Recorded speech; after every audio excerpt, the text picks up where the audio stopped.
Miss Claridge, you all right? You can talk to me, Miss Claridge. I understand. 1 beep for yes and 2 for no. Don't you think you should get out of the street? Look, you don't have to be so cold. I'm just trying to help. Ooh, sorry.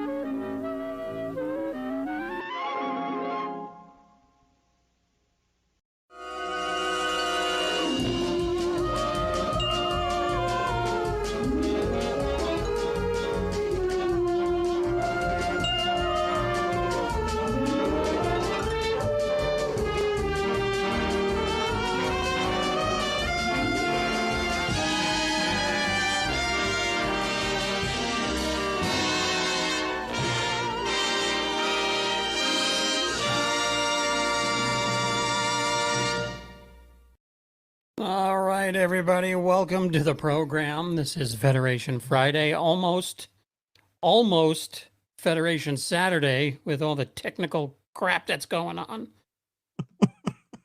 How is everybody out there tonight? Deb, how you doing?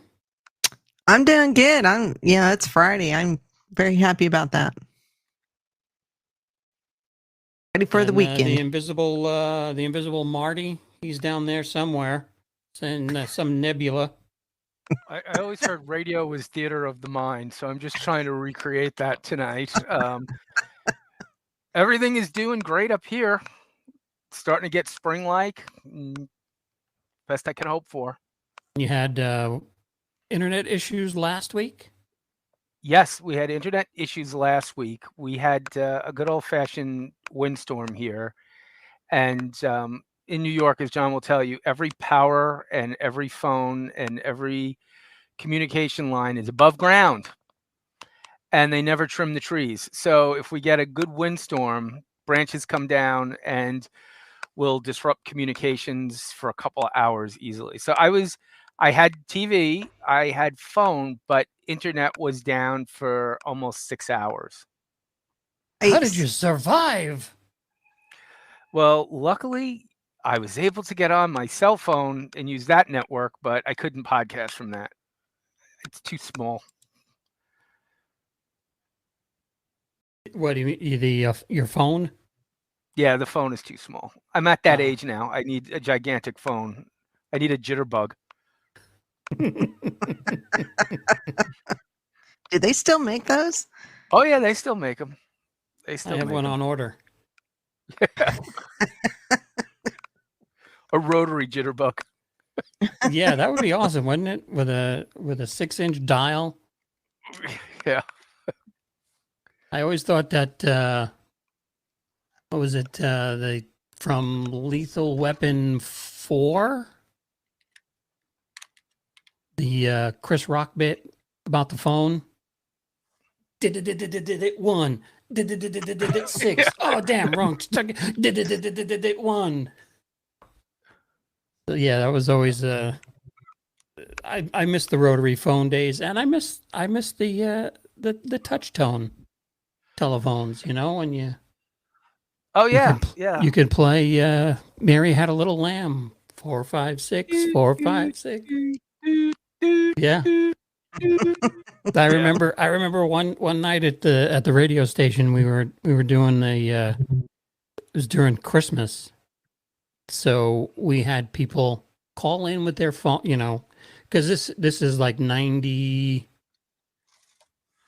93, 94. So, I mean, I didn't have a cell phone then, and cell phones were like those big things that they carried in the Lethal Weapon movies.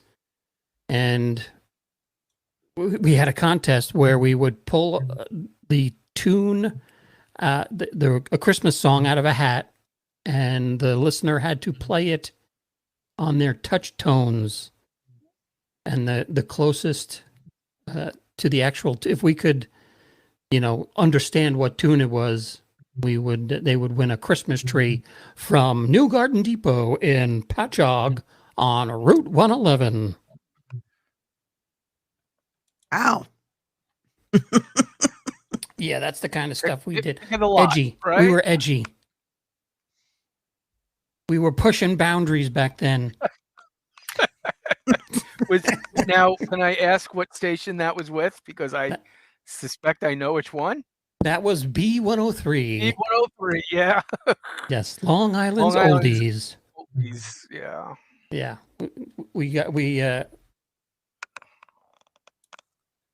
we had the great prizes. You win a Christmas tree. So Yes, but you did it in February, so timing is everything, man. Is that why? I was wondering. So tonight's episode is the Menagerie, which I call a donut. The donut episode, because it has I guess it's doughy around the outsides and I don't know, creamy in the, I don't know what. There's just a hole in the middle for something else. But this is another one that I think I've seen in so many different parts that it kind of was, the part one really worked for me. I enjoyed it. I mean, I think I would have I don't know how it would have been if I hadn't seen The Cage already, but I kind of liked how they did this episode. What do you think, Deb? I love this episode, and I love part two. From what I understand, this was in the middle of season one, and they ran out of episodes. Yes, they were going to be short. You're absolutely right. So they took, of course, they didn't air The Cage, so they took scenes from that, and I think scenes from other episodes possibly, and kind of put this together. I mean, it won a Hugo Award. There were actually talks at the time of doing this as a feature-length film. Right. To put this out, or to go back and fill in footage from The Cage and release that as a feature film.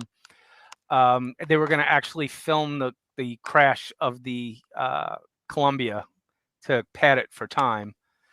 And none of that obviously happened. So, yeah, interesting. So, yeah, this was a huge time saver, and quite frankly, I think pretty brilliant in the way that they were able to make the donuts and kind of wrap around the existing episode. Yeah, I thought it was brilliantly done. I mean, for that, what was it, 67? And this one, according to my book here, is all Gene Roddenberry, right? He wrote the donut and the cream. He wrote part one, but not part two. Yeah, part I think two was he did more of the setup part than anything else. Yeah, because one of the takeaways that I have from this one is I always have a problem when they do these types of episodes, like with the camera angles,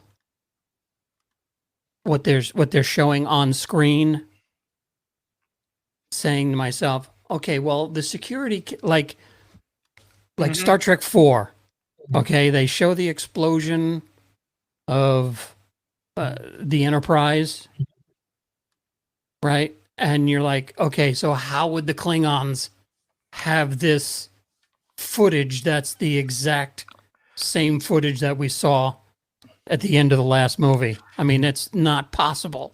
But the way they did this towards the end, you know, because I'm saying to myself, watching this, going, okay, so how do they have this footage, you know, of them being on the planet, but then they they tell you that it's actually coming from the light bulb people. And I thought that was pretty ingenious, saying that they're actually sending this signal of what they have and what they want them to see. I thought that was just amazing. Yeah, but it should have been a dead giveaway, because at the beginning, when they start receiving the transmission and you hear it clearly say, "This broadcast is copyrighted by Telosian Productions for the private use of our audience. Any other use of this broadcast or any pictures, descriptions, or accounts of this episode without the express written consent of Telosian Productions is strictly prohibited." That should have been a dead giveaway to them right away that, Maybe this was coming from someplace else. right, but then you have, maybe it's just that Angel Hernandez was there, and it wasn't right anyway. So could have been right, could have been wrong. It was about tell? It was 6 inches off the plate. Yeah. So, but yeah, this one was good. So, I mean, this should be pretty quick, because we've already discussed the cage. So that's like the middle of this thing, and the fact that Spock steals the Enterprise basically is, to me, it was really good, and it shows his loyalty.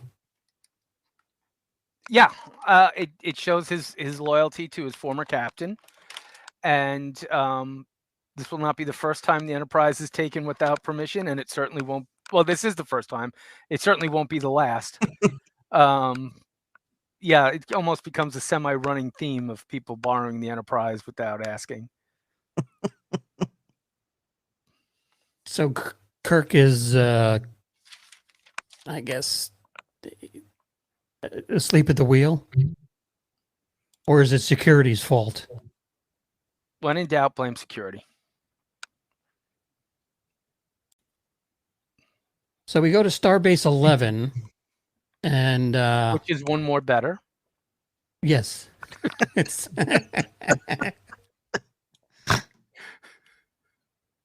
don't the Starbases only go to 10? This one goes to 11. Yeah, the good old days when we had less than a dozen Starbases and didn't have triple number and quadruple number Starbases. Right. And the Commodores are waiting to see the captain. I guess there's a concert that night. And I like the way, like, she turns around right before they beam down.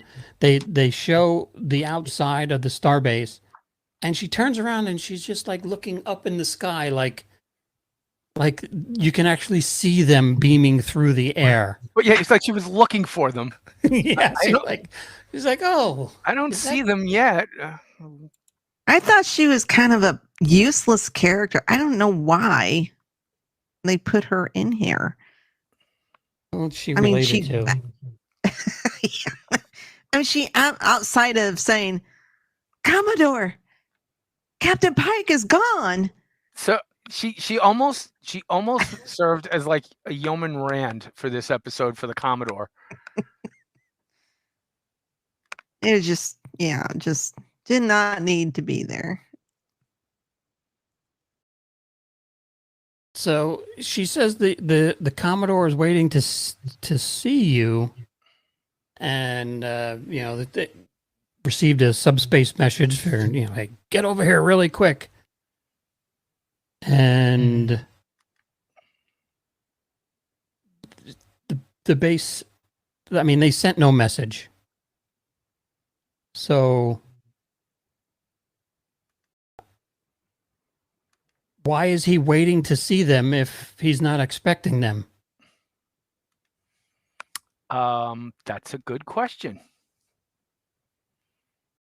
Well, I guess we could just say even the best donut has a hole. No. Well, they must have known they were coming. They picked them up on their sensors. Oh.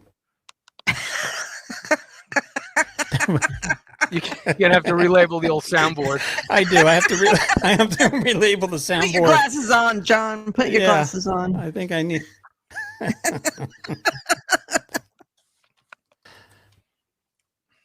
We're going to probably have a lot of that this episode. Yeah. So, But the nice part is, a couple episodes from now, we'll do an episode where we watch this episode and cut out any of the stuff that's not moving the story ahead. right. Which would, I mean, if we ended now, then that would be perfect. Perfect. So, Spock received a transmission, and this guy, what's his name? Jose Menendez or something like that? No, he was the one who got killed by the Menendez brothers. Mendez. I was close. You were close. I was close. So, there is representation in the future. It's not all old white guys like everybody says it is. Except for the 3 old white guys in the background. Yeah. So far, I haven't seen any people of color and only one half alien on this entire starbase.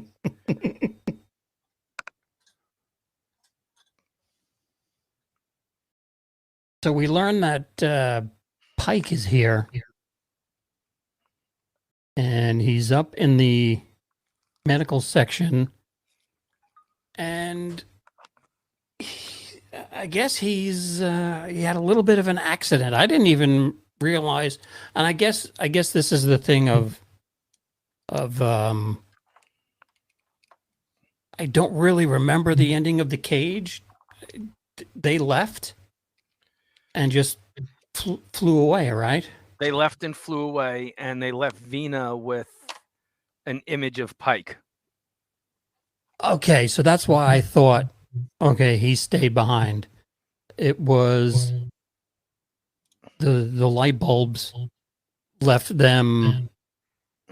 her with him in her mind. Yes. Okay. And then this is 15 years after that? 13. 13? Yeah. So this is after the musical episode?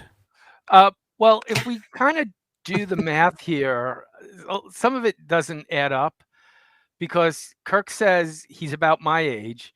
So we subtract 13 years from 34, which means Kirk was captain at 21, which, his insurance rates must have been ridiculous. Yeah, so they didn't quite think that one out. And again, we're back to math on this podcast. Right. That's where you lost me. I'm just doing the math in my head and looking for a pencil. Yeah. That's why I glazed over. This is going to be loaded with donut references, ladies and gentlemen. So we're going to sprinkle them in there, here and there. Oh, nice.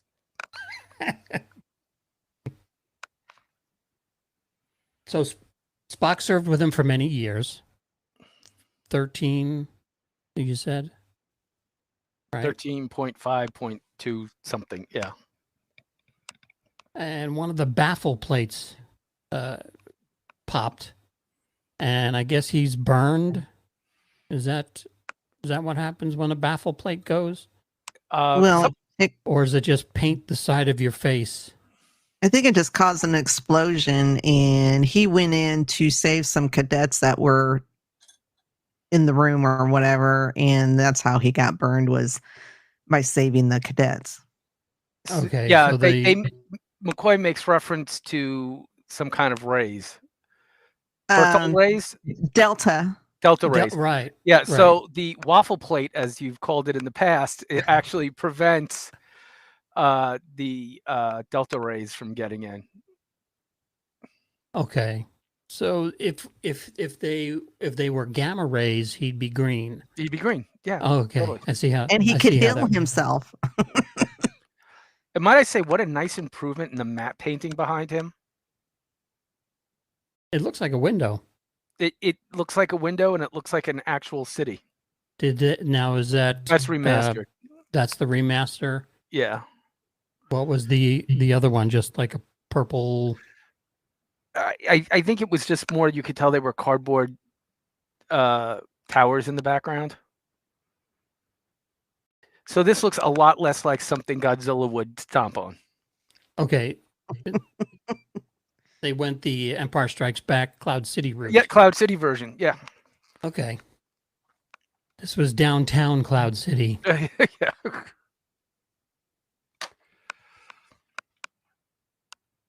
And we find out that in his wheelie chair,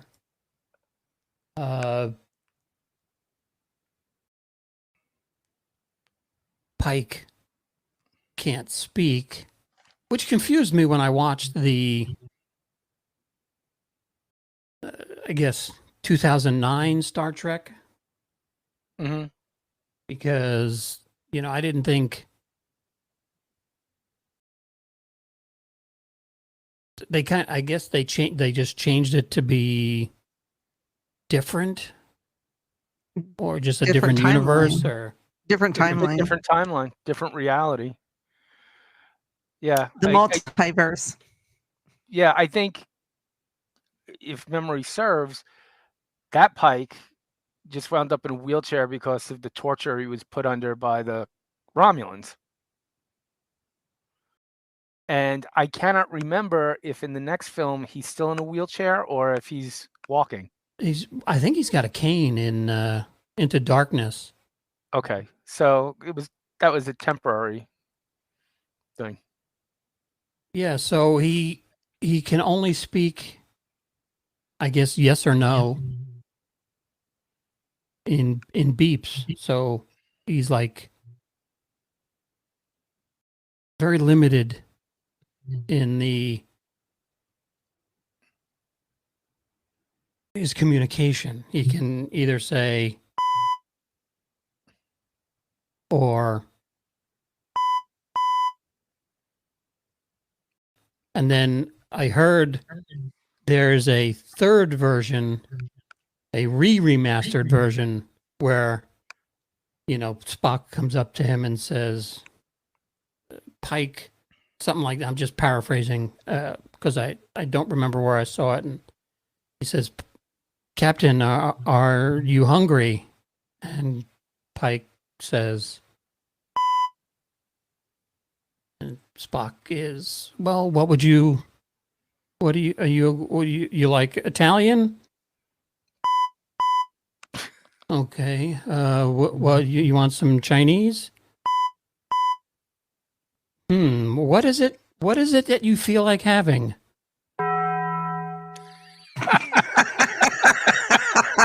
Oh, okay.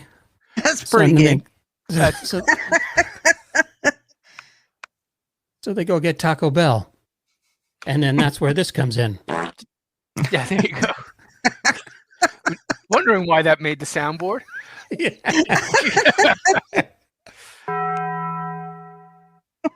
This episode sponsored by. Do you think they let him switch it up? Like around the holidays, you think he has like a spooky beep beep and a Christmas jingle bell thing, or? I don't have that yet. What? Now, how they missed the opportunity to make a remote control Pike toy is beyond me. I would love to have like my remote control Mustang, my remote control Corvette, and my remote control Pike racing around the basement. Yeah, that would be cool. I mean, you have. I don't know if you can. Yeah. Driving along, you've got to go to you got to go to the A&P. So you hop in your Pike mobile with your kick-ass hat. I think he's trying to take off. Look at the way the flaps are coming out here. If he gets up yes, enough they are. speed. They are. they are in takeoff position. Mhm. But yeah, and there's a lot of. Would you say Pike is the top character that is lampooned in television from Trek? I would say he's definitely in the top 5. I mean, here's Futurama. And there are multiple examples of Futurama where that chair appears. But I think it's something that is, for some reason, instantly recognizable even to a non-Star Trek fan. So, like in Futurama, is that Leela, right? She Yes. gets, like, in order to testify, you have to sit in that You chair. have to sit in the chair. Yeah, Is exactly. that how it works? Yes, that's exactly how it works. And is that Futurama or is that That's Simpsons? Futurama also, I think. Yeah. And of course, there's Joe from Family Guy. South Park, as we saw before. All right, that meme just cracked me the hell up when I saw it. Now, There's the background, John. You can see the purple. Oh, is that that's the original? Yeah. Well, minus the new Captain Pike hair. Yeah. The Pike's Pike's Peak. Yeah. The Pike's Spike. The Pike's Peak, as they call it. I thought it was the guy from Flock of Seagulls.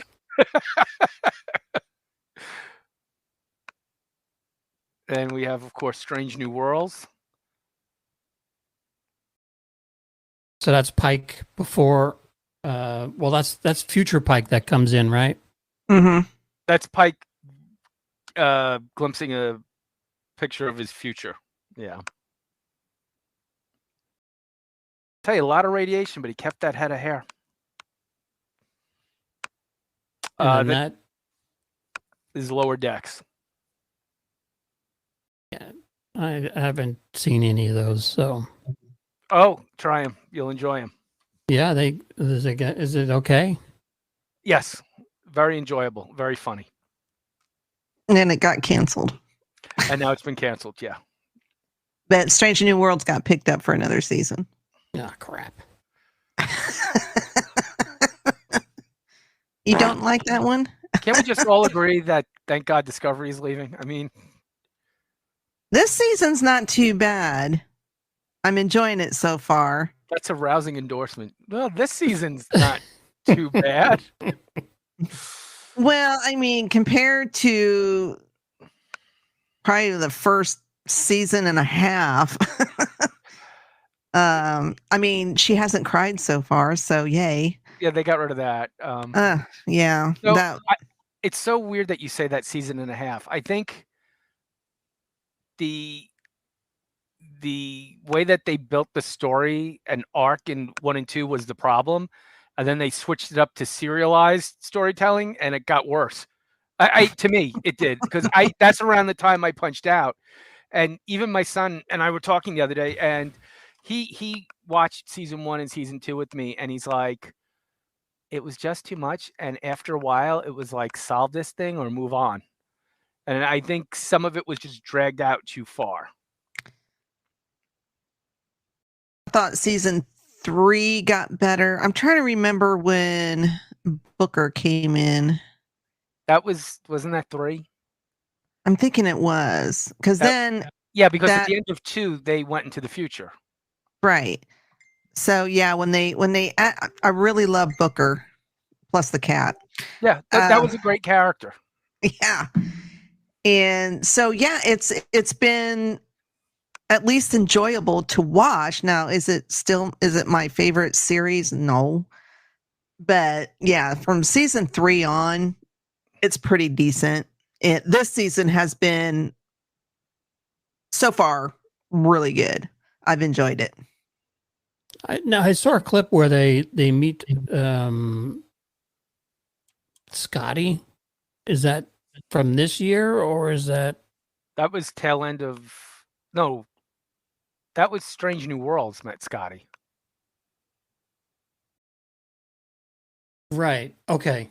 Yeah, that's how much I've watched.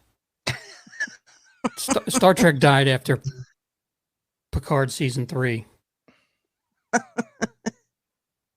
After it came back to life after Picard season 1 and 2. Mm. Yeah, that was a rough watch.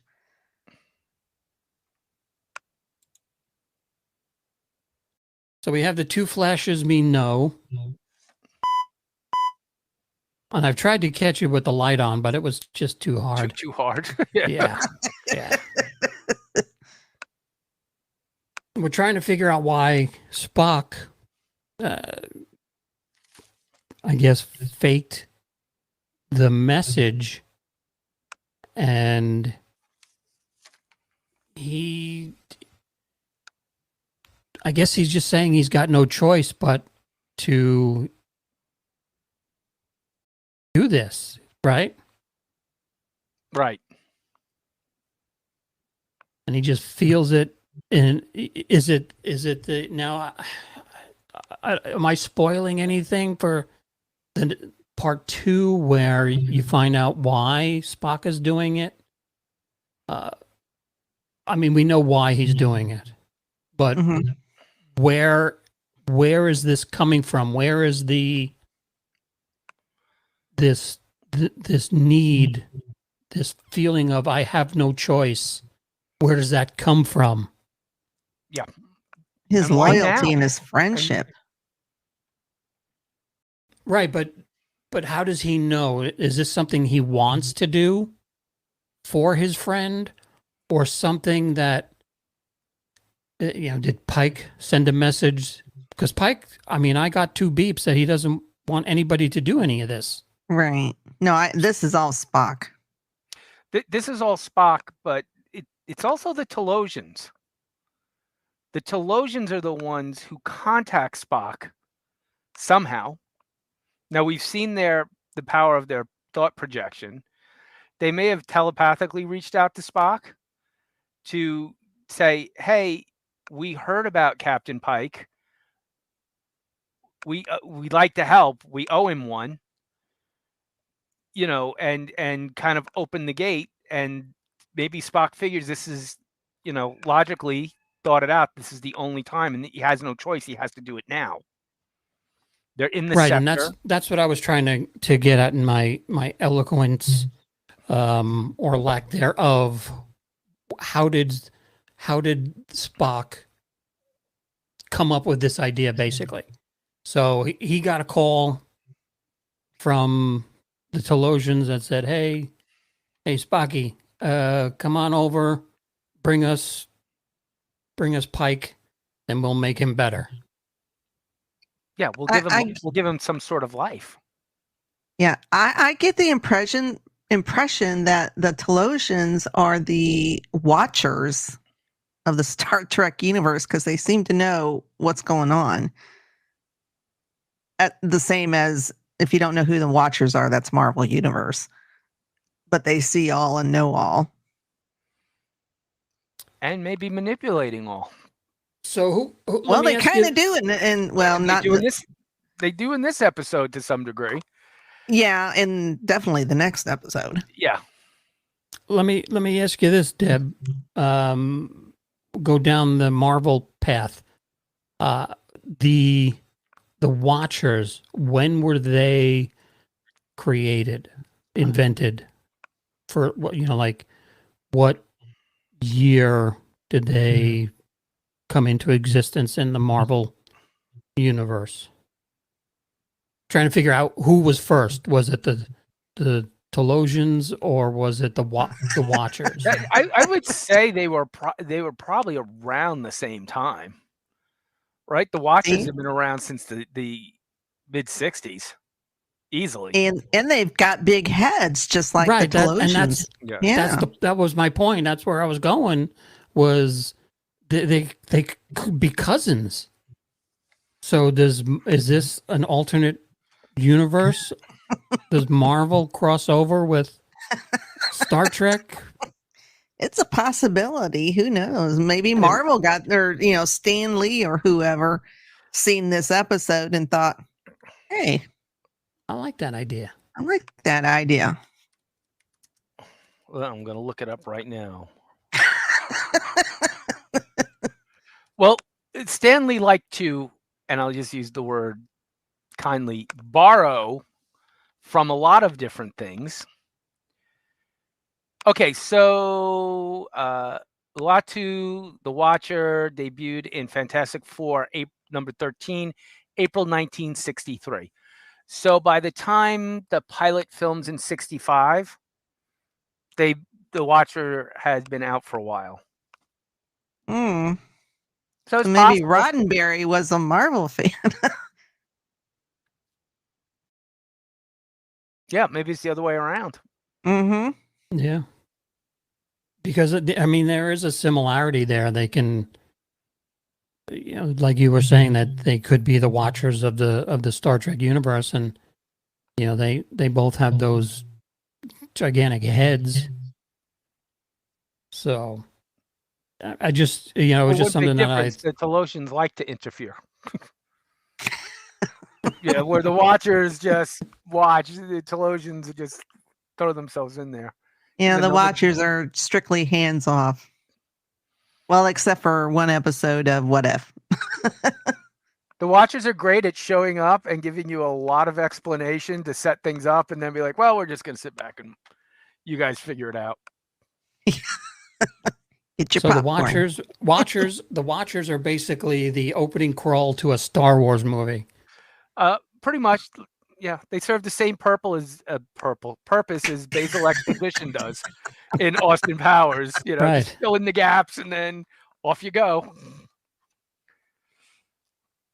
And speaking of purple, yeah, that's why I said it. I looked up at it. Is another beauty shot. Yeah, that's the remastered edition. That's pretty cool. And that is we're still at Starbase 11, right? Yes. Mm-hmm.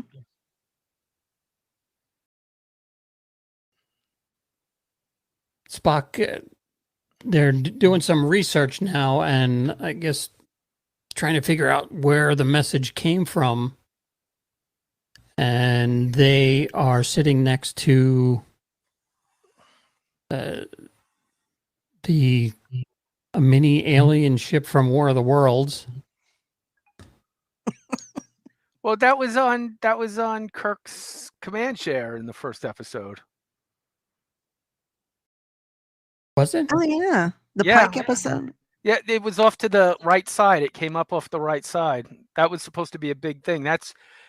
That was kind of their communication panel, because you could look into it and have the two-way teleconversation.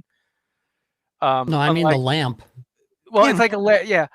That was what that was supposed to be. That you would be able to look into that and have a teleconversation, which would make sense instead of just, you know, like McCoy in the middle of sickbay looking up, talking into a screen, and you're like, where is that camera in sickbay he's talking to?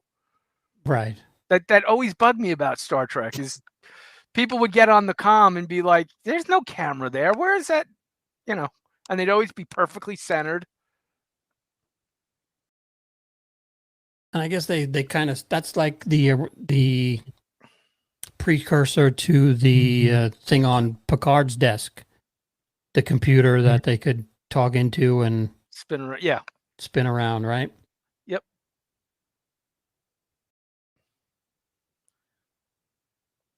So something's happening under the desk here, and Commodore's working his core, it looks like. What are they? He's doing his chair workout. 23rd century calisthenics. Is that what they call the Kegels? Or whatever? I don't know.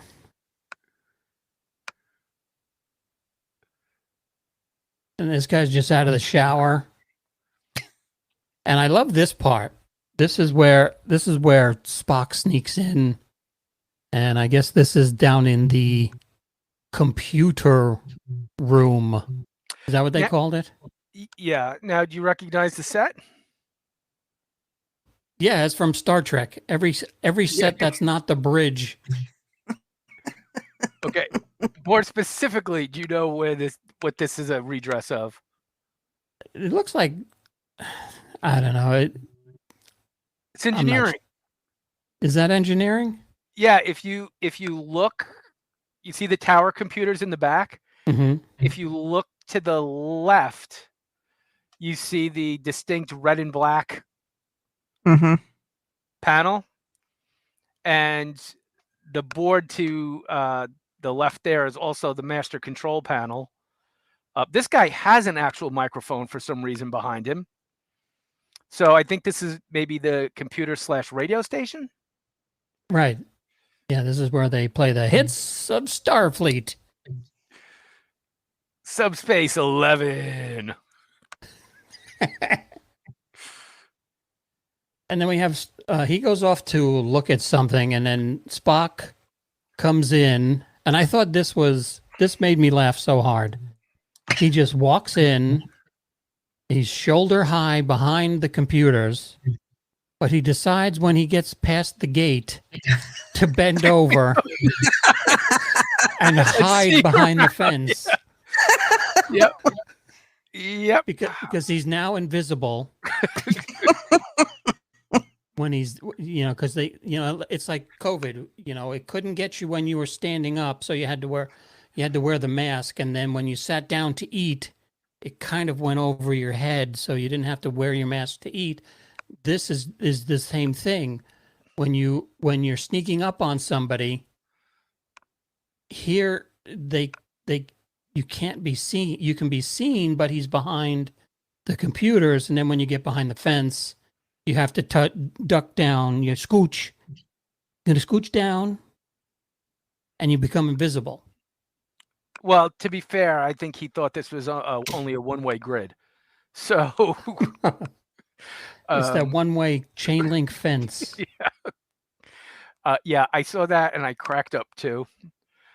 So that blue area back there, that's where the engines would be.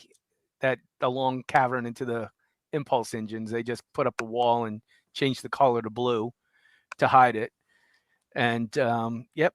By the way, who operates the controls and buttons down by this guy's knees?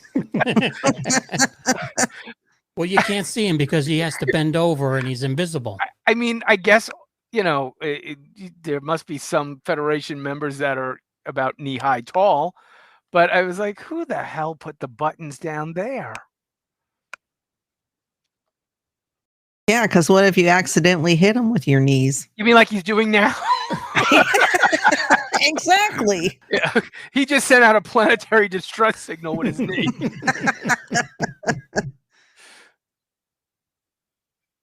So Spock sneaks up on him and gives him the old Vulcan neck pinch. And Kirk is, I guess he's still back in the office. And he's talking to the, how did you say it, the Yeoman Rand of Starbase 11? Yes. Yeah. Piper is her name. And she lets everybody know that we used to know Helen, is it Johansson? Yeah. Mm-hmm. And you know Helen? And a little look on his face like, oh boy. Uh-oh. Am I going to get called to HR again? Yeah. He's thinking, well, tell her I hope she's well and I hope it cleared up. Or he's afraid he might have to pay child support. Yeah. No, not another one. Damn it. There you go. You got one. I'm here all week. Thank you. Now, or is he just thinking of Helen? He's probably thinking, which Helen? Yeah. He's like, Johansson. Yeah. He's just bluffing his way through this conversation because he can't remember this chick or jack shit. She made lieutenant, huh? Oh, cool. See, now, we just saw an episode within the last 3 shows when Dr. Helen Noel was referenced in Dagger of the Mind. Why didn't they just use that name? That would have had a little continuity to it. Yeah. And as we know, he had a little thing going on there. Up Maybe there, that's what he Godzilla thinks buildings in the background. that's who she was. He's remembering. Was it that Helen or Helen Roper? Helen Helen Hayes? Is that the Helen that lived downstairs with Stanley? Was that Helen? Big moo-moos, right? No. No, not. Now he's hoping that Miss Piper shuts up in front of the Commodore.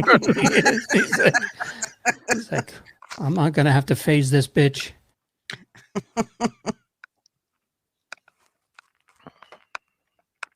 And then I guess this is, she's saying that the investigation turned up very little. Now, is she talking about Helen or Spock, or who? Oh, the the message. Enterprise. Can it be all 3? They really just run a crappy operation out at Starbase 11. Yeah. Yeah. It is the last. This is the furthest one out, so HR hasn't gotten there yet. Yeah. The district manager Yeah. only goes out once in a while. So we're talking about Pike now, and his wheelchair responds to his brainwaves, which is pretty neat. He can roll himself around, but then at the end, don't you see them actually pushing his him wheelchair all over the place? Yeah. Yeah. Yeah, I thought that was a little dumb. And when they push him, it looks like they're having a hard time pushing him too. Did you notice that? It probably doesn't roll very well. No, at the end of the episode, Scotty and McCoy are now pushing him. Yeah, exactly. And you're like, Chris, pick up your feet. The brake. Yeah, take the brakes off. He's been known to roll downhill backwards.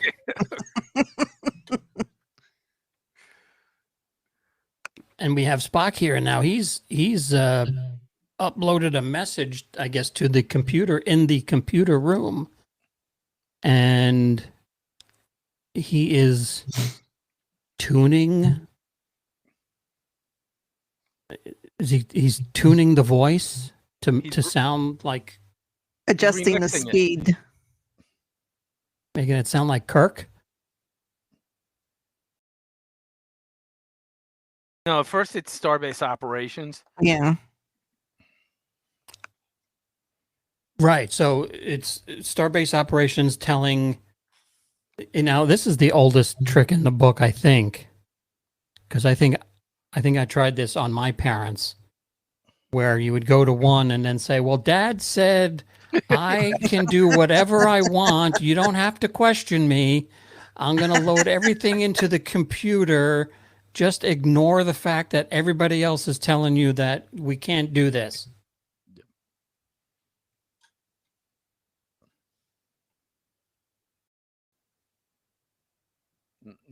Now Spock gets caught with his floppy disks on top of the computer. Although that looks like a cheese sandwich there. It does. You know, you're doing a little sabotage. You might get a little hungry and want a snack. And the first felony, or actually the second one, he's already assaulted 2 people. Right. So Spock is racking up the charges. Now these computers crack me up because they all look like they should have Batcave signs on them. You know, Yeah. Starfleet computer, Starfleet communicator. Is it me or does this guy look like Paul Lind a little bit? Just a little bit. Yeah, just a little bit.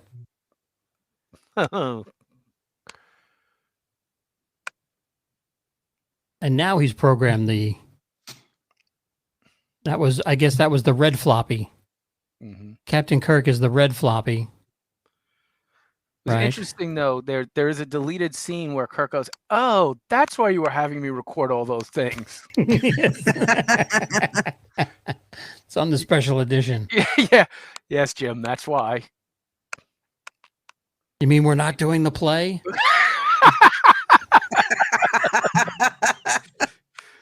You know what it is too? They should have been a dead giveaway that he clearly edited the audio, so we didn't have 30, 40-second pauses in between every third word. It would be really funny. This is Captain Kirk. It's just strung together terribly.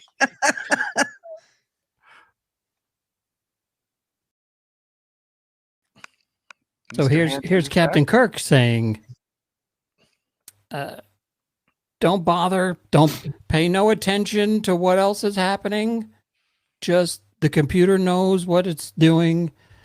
Don't bother asking any questions. Yeah, well, you know, tell the whole bridge crew take the day off. And if Mr. Spock wants extra ice cream at dinner tonight, it's fine by me. 2 scoops.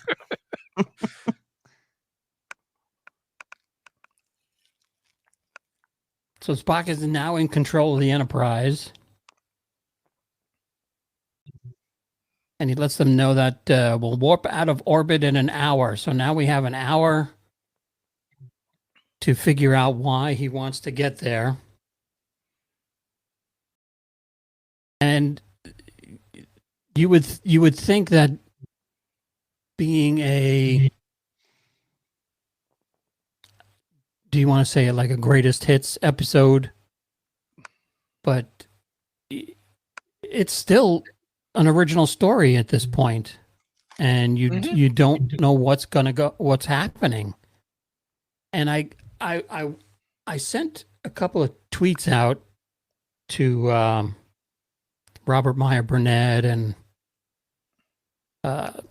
Chris Gore, and I asking them what if they knew, because I think out of all of them, I think Robert is a little bit older and might have watched these when they aired. But I don't know if he would have been into it enough or if he just knew. But basically what I asked was, what was the initial reaction? Because the cage was never seen before. You know, and what was the initial reaction of somebody else being captain of the Enterprise and having, 15 years of adventures before we are where we are. I thought that was it's just something weird that I thought of. I don't know what would the audience reaction be to something like that. Because for all of us, it's always been, I mean, when was the first time the cage was on the air? Was that like late 80s when they aired it? Yes. Because I do remember. They had a big special when it aired. Yeah, wasn't there? Yeah. Was it before Next Gen started, or was it around 87 after Next Gen started? It was around the same time. Definitely, because I remember they did that special and they did the primetime special when they showed Space Seed right before Star Trek II hit theaters. See, well, that was even before my time, because I didn't, I'd seen the original Trek in theaters in 79. But I didn't watch Star Trek II until it came out on VHS. home video. Dang. You missed out. Well, I tell you, that whole scene where the Reliant is coming in and they got to put in the codes. I can remember sitting, it was one of those movies where I had set up a sound system in the living room down, or in the den downstairs. Mark, do you remember that house? Yes, of course I do. So we had this big piece of furniture television, and on top of it was the CED player. And I remember, taking my dad's recliner, watching it the afternoon that we got it, and watching Star Trek II. I pulled the TV, the recliner right up to the TV, and that whole scene was I was on edge for that scene, and I was like, man, what am I watching? What? I've never seen anything like this before. And that's where I kind of started getting into Star Trek. And then once Return of the Jedi, this might even be after Return of the Jedi. I don't know when Star Trek II came out on video. So it came out in 82, so around 83. It probably would have been available. Yeah, and this is where Star Wars went into its cocoon and just disappeared. And that was my gateway into Star Trek, was watching the CED on in my den. Yep. And just, back to the point of what is it that, how did the original, when this originally aired, what did people think about seeing that the Enterprise had a different crew or a different captain? I don't know if anybody's ever done a part of a documentary about it. I'd have to go look that up, but to me, that's interesting to see what original Trekkies would have thought.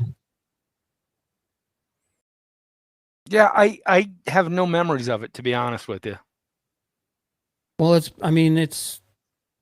yeah, I'm trying to remember if my brother ever said anything. I don't recall him ever saying anything about it, because he recorded all of these on beta, because beta came out before the VHS. But yeah, he had, oh my god. Okay, so you guys are gonna love this. I've been struggling with the camera since we began this, and it's gonna be impossible to see, but somehow the back of my camera has got a big warp bubble on the back. I shorted out the camera. And it's how the hell do you do that? Well, I did recently accidentally plug something into the CSB thing on the side, and it was already plugged into a regular. So the splitter has a regular plug, and I wasn't watching what I was doing, and I plugged the USB-C into the computer, which also feeds power, and I doubled up the power into the hub, and I immediately smelled something. I was like, oh, I did something wrong. Had no idea it was the camera. So now I'm using the camera on the laptop. So sorry about that. Well, no, you could have just easily said I stood up, because you're not invisible when you stand. So I'll do the. I was behind a grid the whole time and couldn't be seen. You were behind a chain link fence. Yeah, behind a chain link fence. That's why I couldn't be seen. So I'm back. So we find out that Pike is, I guess there's a Pike cam, and the guy's got no privacy. Yeah, is it like Big Brother, and they're just watching him, and he's there going, Oh, that's the wrong one.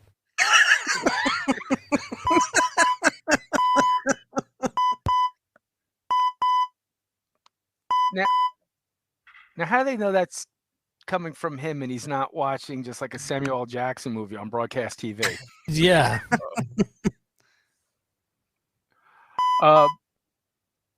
By the way, this is the only time that I can recall surveillance footage ever being used on Star Trek.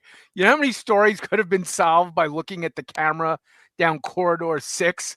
Mhm. Like the whole one with the assault vampire, right? I mean, take a look at the surveillance footage. No, there's no surveillance footage anywhere except in Captain Pike's bedroom. That's a little convenient. He's got to earn his. He's got to earn his way. All right.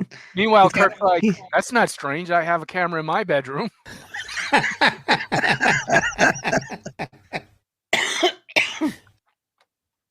And by the way, do you love how Lieutenant Johansson knows about that. Yes, that's right. That's why he had that look on his face before. Now, I love McCoy. He's probably my favorite character. But his medical diagnosis of being agitated into a coma actually made me laugh out loud. And I'm thinking, no, Bones, that's not how that works at all. You don't agitate yourself into a coma. Oh, I'm just so mad. Brr.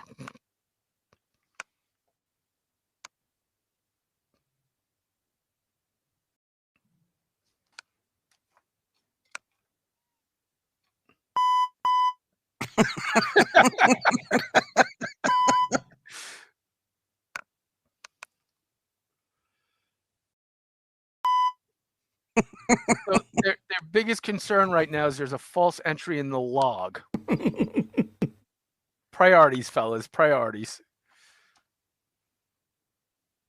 Technically, could he have just done Morse code?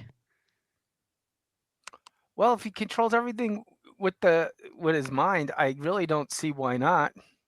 I mean, why just limit it to yes and no? I mean, with 1 and 2 beeps. I mean, you can just do Morse code for And what you why- want. I mean, why couldn't he just? Incorrect. Again, that's why I was saying you could download, notification or ringtones to that chair. You could put in anything you want. Right, and then when there's he's talking to somebody and he doesn't know the answer, or something is suspect, or he gets confused, or you have the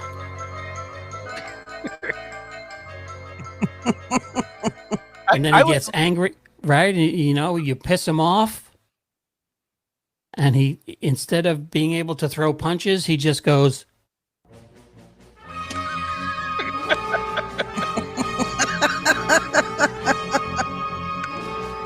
Or how about this? As that's playing, the light increases by like 10,000 lumens to blind. And then he just rolls out while they're trying to regain their eyesight. Yeah, look, the chair was probably mind-blowing back in 65, but now it just doesn't make any sense. It just doesn't. Especially, like you said, he can control it with his mind, but he can't do anything but one beep. He's really controlling one beep. That's it. So is that all his mind's capable of doing? or did they just give up after they built the wheelchair? Like, you know what? We already sunk so many credits into this thing. He's like, come on, guys. Look at him. He's not going to be around that long. Yeah. I originally thought that was a check engine light on the front of that thing.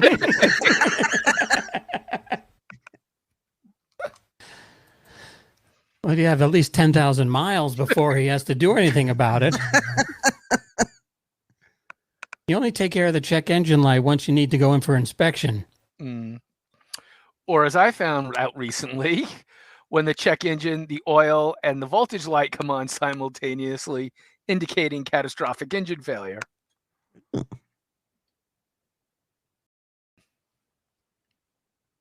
Did you have that with the Saturn?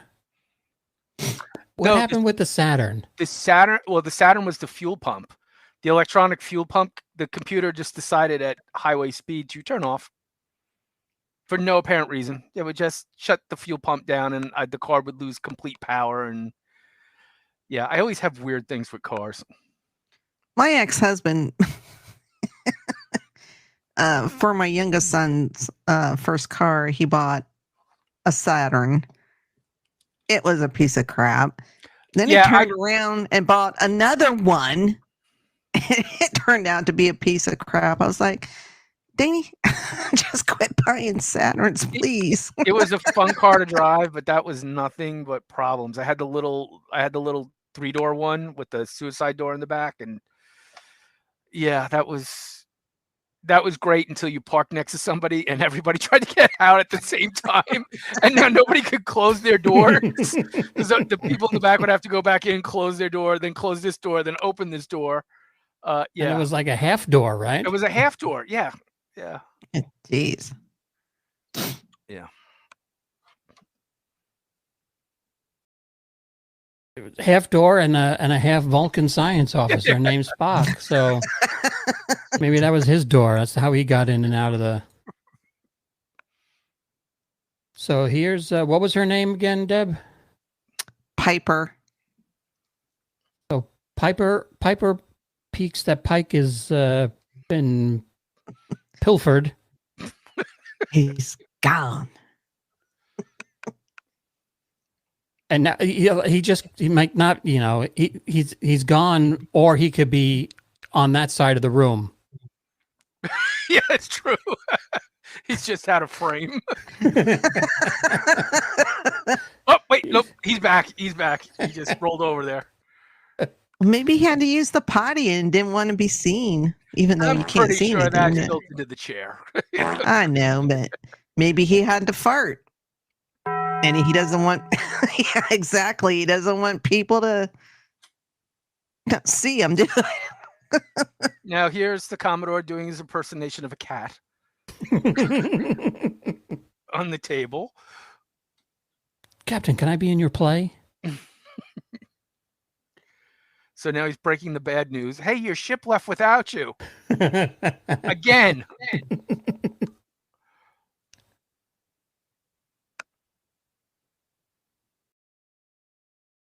So no navigator, and the helmsman just sitting there, arms crossed, having a grand old time. And that's Hansen. So where have we heard Hansen before? Was that one of Kirk's?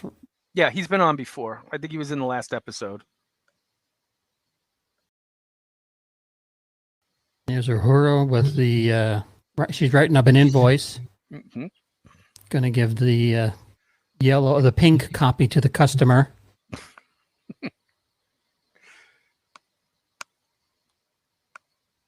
Okay, so we are spared a scene here where obviously they beam Pike aboard into the transporter chamber that has 3 steps up. It's not ADA, is it? It is not. It is not. Yeah, it is not ADA compliant. So we missed the scene of them trying to build a ramp or picking up the wheelchair and carrying it down the stairs. You know. Oh, Deb, is that me or you? No, that's her. Okay. Keep going.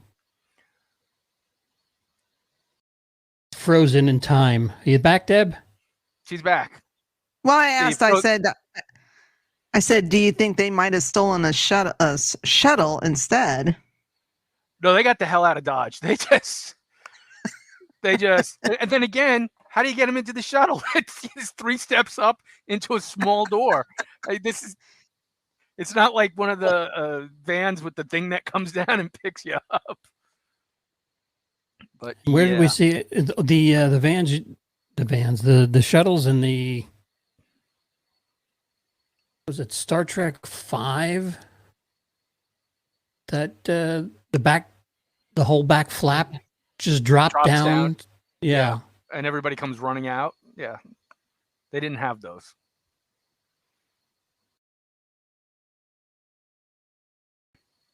And you know what's amazing? To this day, every transporter pad is raised up, and everybody has to step down out of it. It's like a bubble, right? There's no reason for it. Why isn't it ground level? We have more recordings. Follow Spock's instructions. And then Hanson's like, there's something following us.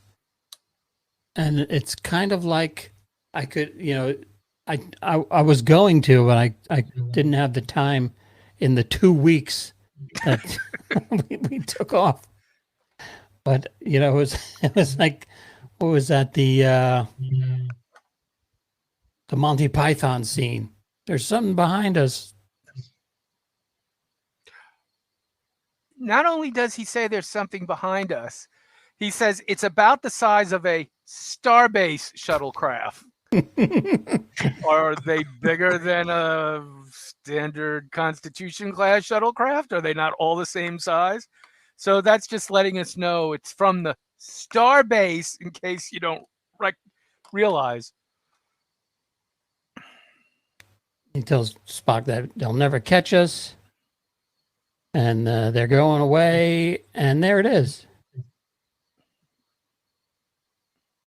And this guy likes to bend over and look like a cat, apparently.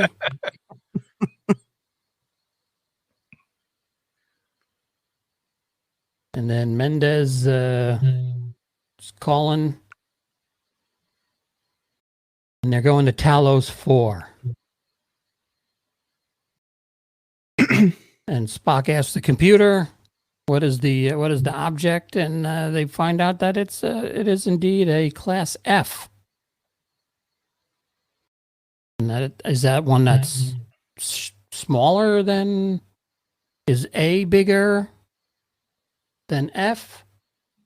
Or is F, like, if it's, would you rather be on the A shuttle, the A class, or the double D class, or the F class? Oh, it's like a Mercedes C class, it just has a sportier package. That's all. Oh, is that what it? Okay, Yeah. It's got the leather seats and the seat warmers and the, what do they call that on the back that they put on the Whale tail. spoiler. It's got a spoiler on there for airflow, keep the rear down on the road.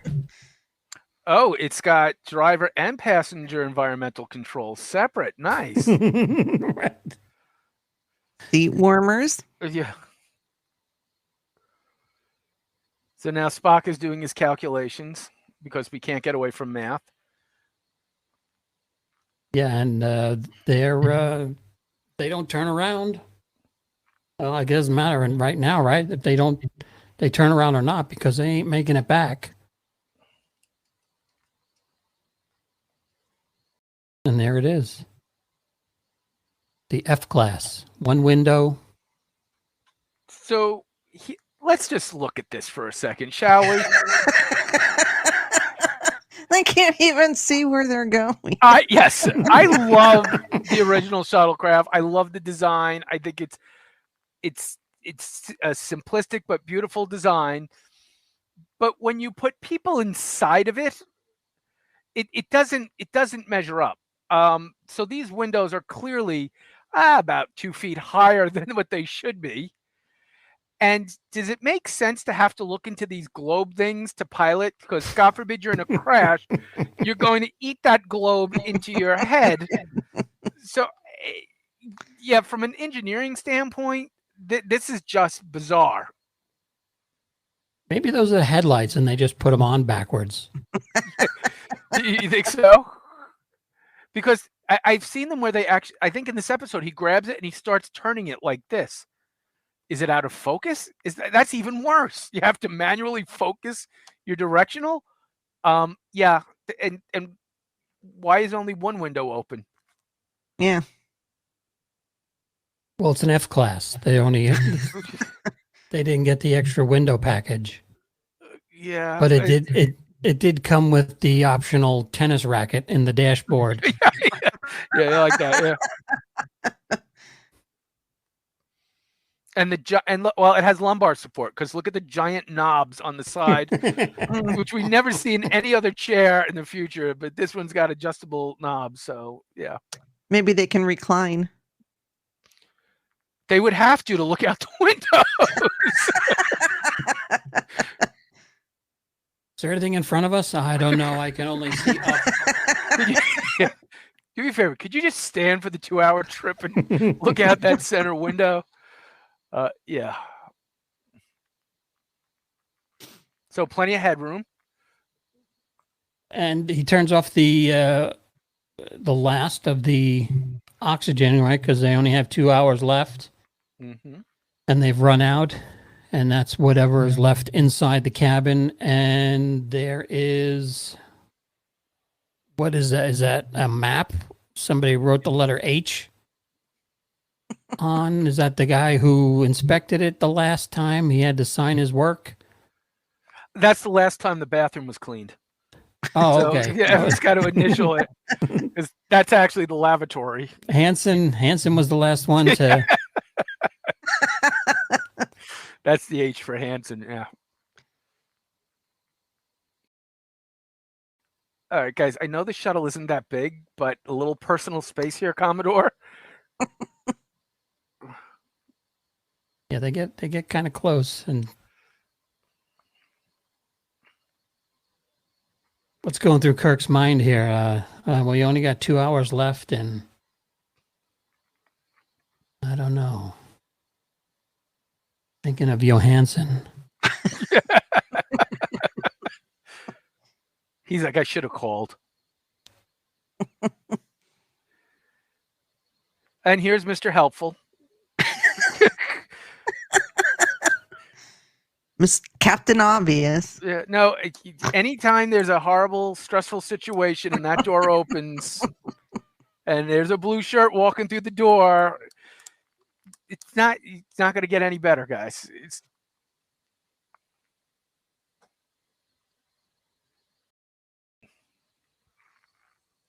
So they lock the tractor beam on, and I guess they're going to pull them aboard. And they decide that they're gonna pull the shuttlecraft in, but Kirk is gonna beam aboard. And Spock just, that's it. I give up.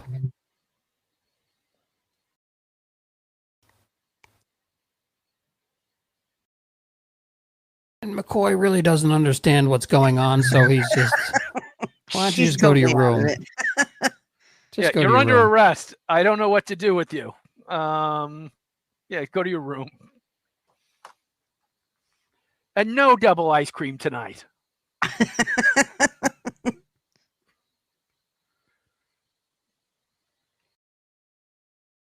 So we have the little throwaway line about store that shuttlecraft because, we don't want to leave it out here in the vast emptiness of space when we can pick it up any other time. And Kirk with his stunt double.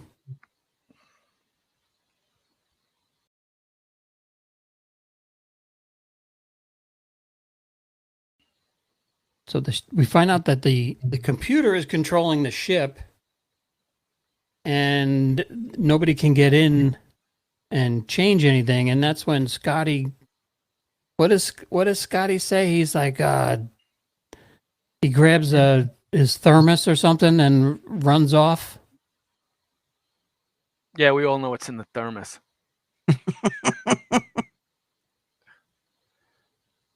And Spock is watching this on his camera. So apparently there's a security cam in the transporter room.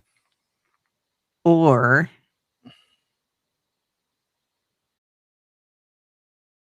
or what? Or the You left us hanging there, or I is just there? It's kind of obvious. The Talosians are feeding maybe. him. That's what I thought. Well, isn't he watching Kirk beam aboard? Didn't they show that? Well, maybe he's got a subscription to Only Scans, where they scan every part of the ship. There you go. Yeah, So okay, here we are, full face shot. Where is that coming from? Mm-hmm. So who Yeah. knows? Maybe you're right. This is the Talosians letting us see everything. And then we have, I don't know. What the hell's that red thing? I was going to say that looks like a melted Darth Vader. That's exactly what it looks like. Or even worse, wait, go back. What the hell is that U-shaped thing in the background? That's the payphone. Oh, okay. Okay. Oh, look, he's got an invisibility grid too. Well, no, only the red ones okay. are invisible. That's the ones that you fool around with the ensign in front of, and nobody can save, right? Yeah.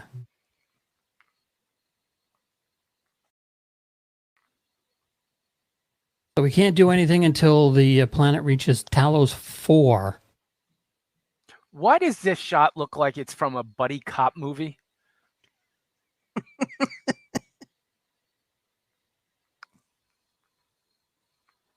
TJ Hooker and Mendez. Now we're getting ready for the trial. A little courtroom action. This is more informal, though, because nobody's wearing their dress uniform like in other court martials. Right.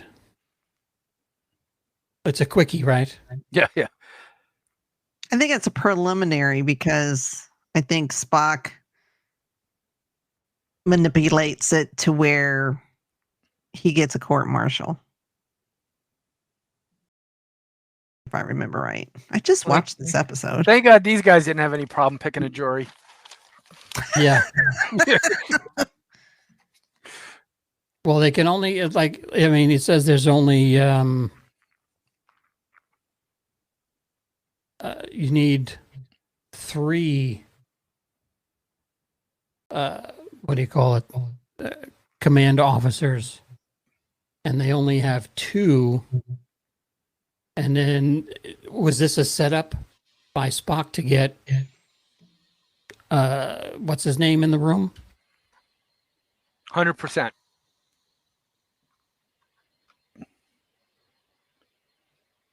Because this is where he reminds us that what's his name still has that Pike still has his. He's still active duty. Yeah.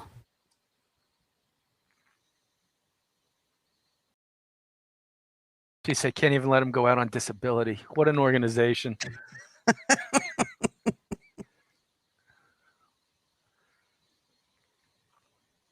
So then they put the tapes in, and you find out Spock has waived his rights, and he's entered a plea of guilty, and we are ready to start the trial.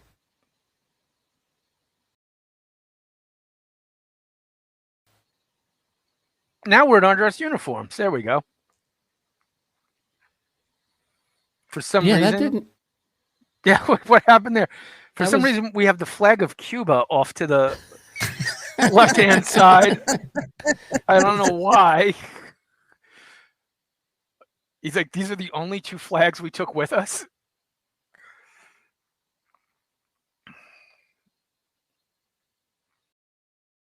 That's it, sir. We have 2 flags and a bell. All right.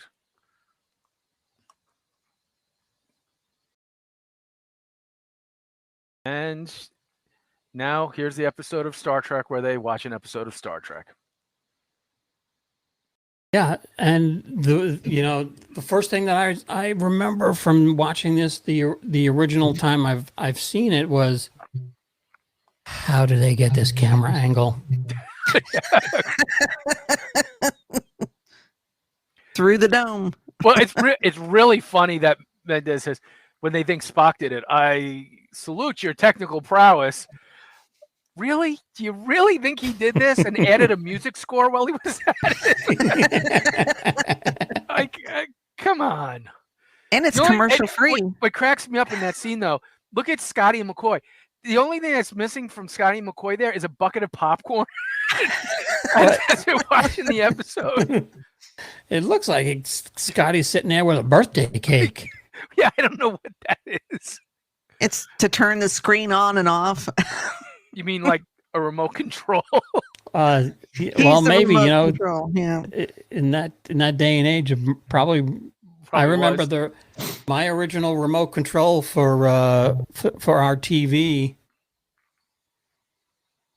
We had a dial television, and it only went from channel 2 to 13. And the remote control was literally the size of a brick, and it had 4 buttons. Top button had a red dot on it, so you knew it was power. Power, yep. The second button down was volume, which you would, I believe, press 4 times to go from low, medium, high, and off. And then a channel up and a channel down. And then 8 double A's in the back. Holy crap. Jeez. Yeah. It's got more electrical power than a Tesla. I recently stumbled upon my wired VCR remote that had the magnificent luxury of a switch that said play and pause. So, and it was a 25-foot long wire that if you were sitting on the couch, you could pause the recording and then restart it up with the flick of your thumb. I can't tell you how many times somebody walked across our den, tripped on the wire, and went flying. Yeah. Because there was a time where my brother and I were the remote control. Yes. Mm-hmm. After the invention of the remote control, do you notice how the population in this country started to decline? We didn't need human remote controls anymore. I forget what brand TV that I had. It was probably a Zenith.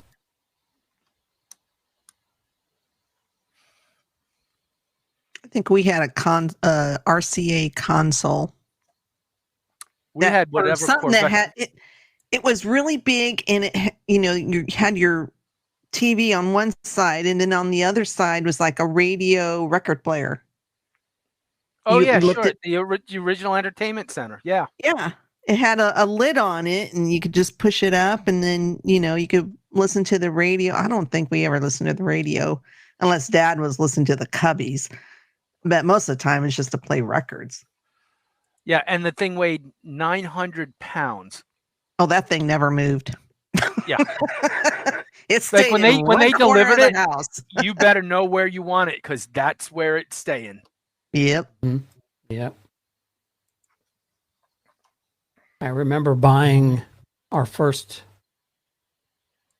new TV at PC Richards, and I want to say it was, when did MTV start? 81?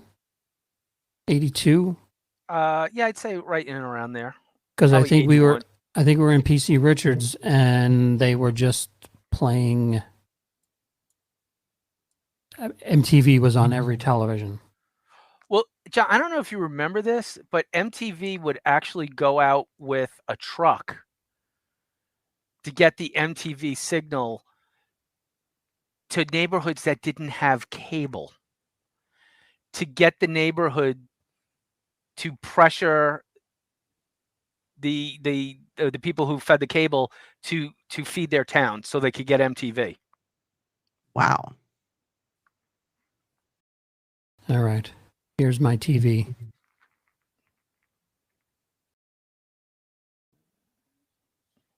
This one. So now, do you think this is a flat screen they're watching, or is that like a box TV just recessed into the wall? Well, no. What this is like. Do you remember when you went to the ground round The projector, and they had the projector? the red, green, blue projector Yeah. mounted Yeah, on that's the what- ceiling. That's what this is. I would this is the explain the popcorn on the floor. Yeah, Mm. Oh yeah, yeah. that was my With the- TV. Yeah, for some reason, with the handles at the bottom for drawers that never opened and a pretend key lock, like Yeah. they And really the little curtains. the little curtains for the speakers. It had and it had it was the first TV that they made with stereo sound, and in the back it had the white and red Inputs. inputs for the stereo sound. Yep. And I don't know if that's the exact one, but that's pretty darn close to Are we this old that we remember having to polish our TVs with furniture polish? Yes. Using are that lemon old. pledge on our TVs? Okay. yeah. Okay. Yes. That's how I spent my Saturday mornings.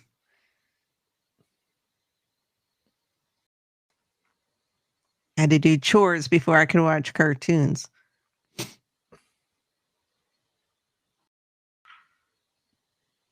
Now, when did Jeffrey Hunter die? Jeffrey Hunter died young. Was this him? No. No, I didn't think it Sean. was. I This sent is you- Sean Kinney or Kinney Sean. Sean Kenny, yeah, who will show up in a couple of episodes from now, as a navigator, Mr. DePaul. Yeah, I think his character's name is DePaul. He was cast because of his resemblance to Jeffrey Hunter, and I got to say, it's pretty good. He does look the same. The jawline, I could tell from the jawline, it's not as squared as Jeffrey Hunter. Jeffrey He Hunter died died in in 69. 69. Oh, there we go. In stereo, we're available. Jinx.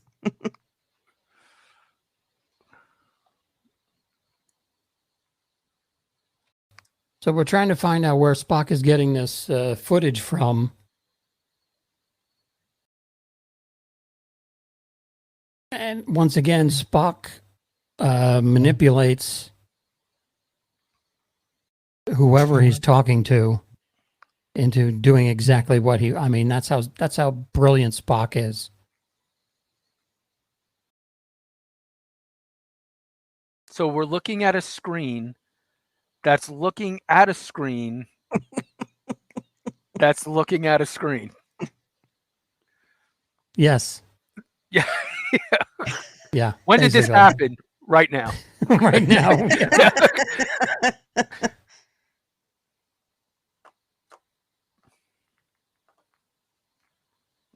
We go back and we see the old crew. There's the And- lamp things. There's the lamps, the War of the World lamps, and everybody's wearing their suede. No red, muted blues around. And only one of the TVs is working on the bridge. All different size screens.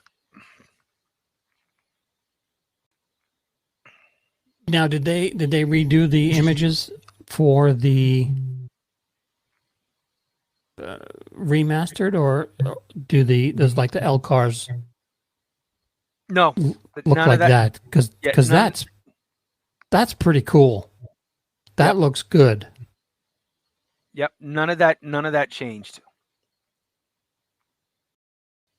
We have the World Trade Center and the Golden Gate Bridge, Bridge in one picture. Yeah. in one picture there.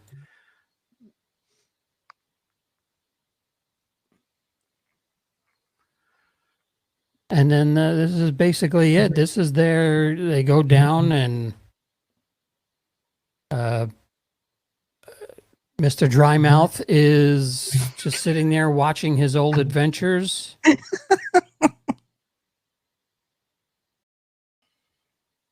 And we find out that it's actually the Talosians that are sending this signal. Because in the old days, they would drive around from neighborhood to neighborhood and Try and get broadcast so people could watch them. Yeah. I was waiting. So basically, the Talosians were pirate broadcasters. Yeah. Yeah. And who knows? Maybe that's. We've never, in this universe, they never went into space, and it's all made up by the Talosians. And Kinda like the end of Discovery Saint doesn't really Elsewhere. happen. Okay. It is just So they're torturing us. they're torturing us with. Get out of my head. Right thinking is equally punished. Like, yikes.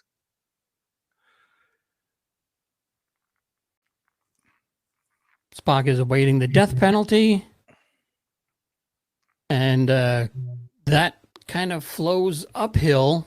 And so, what are they going to execute Kirk for letting this happen? The way I read it is if that ship makes it to Talos IV, I think they all could be looking at the death penalty. Just for being there. Just for being there.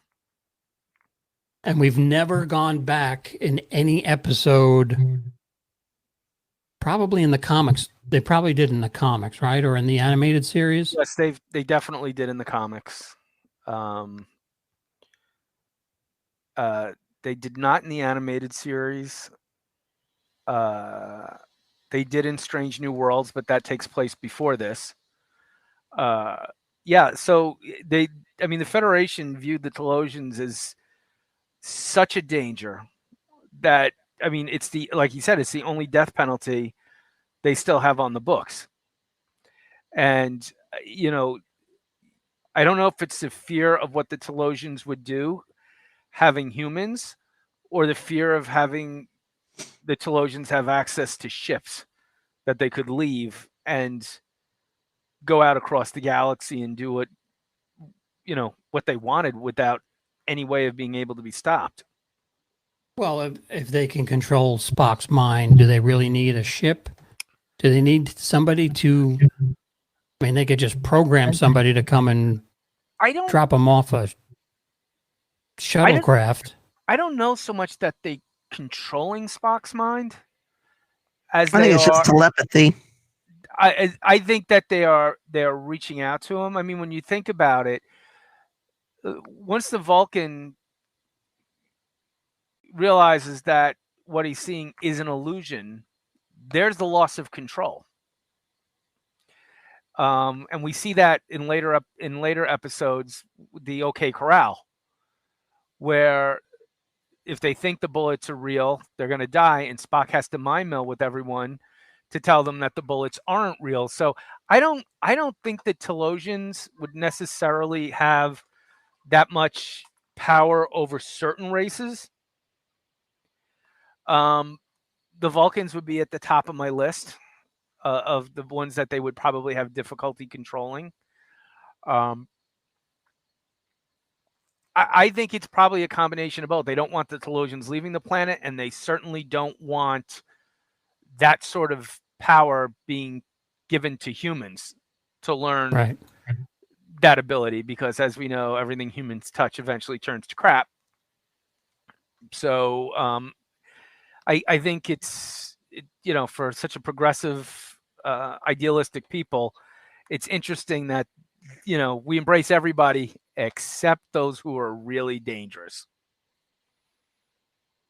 we're going to keep them as far away as possible. And I think it was in the comics that Klingons actually get to Talos IV. And force the Talosians to do their bidding until they are eventually overthrown. And then the Talosians keep the Klingons as prisoners, forcing them to live pastoral, happy existences, much to the Klingons' dismay. Mm.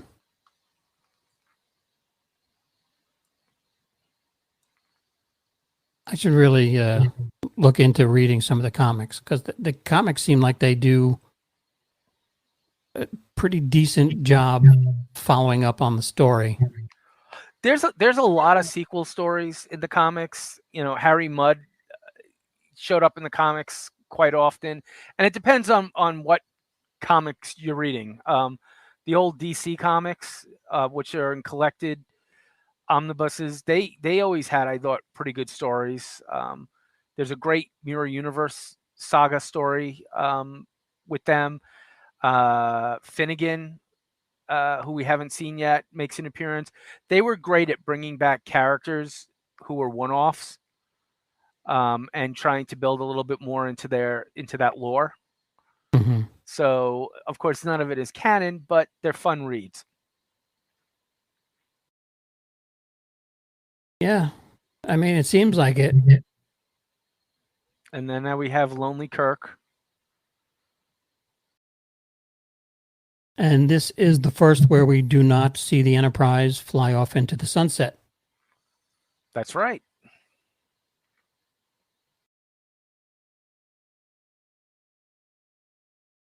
And he just doesn't know what to do because his head's on the chopping block. And we will be continued. So, like I said at the beginning, this is the first time that I've watched this one all the way through. It did answer a lot of questions that I had, like, how the heck did you get that camera angle? And I enjoyed it. These are keeping my interest. Not like the new Trek. If I'm watching something new Trek, I'll just fall asleep.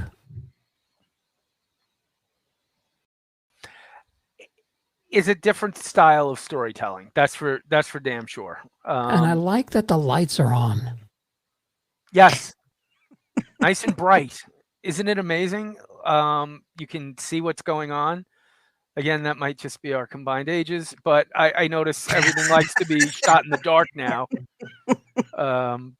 Everything. It's all shows. Everything. I'm waiting for the news to be, to be by candlelight at this point, because there you go.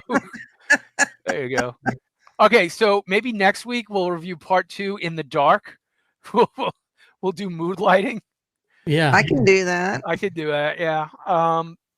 Yeah, these have been fun. And looking back on this one, considering that this was kind of thrown together quickly because they were in a bind, they were short, they were trying to keep the budget down just to keep the show afloat. I think it's a genius idea.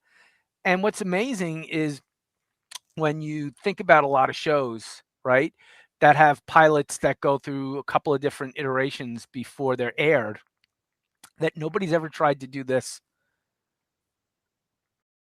again. Yeah.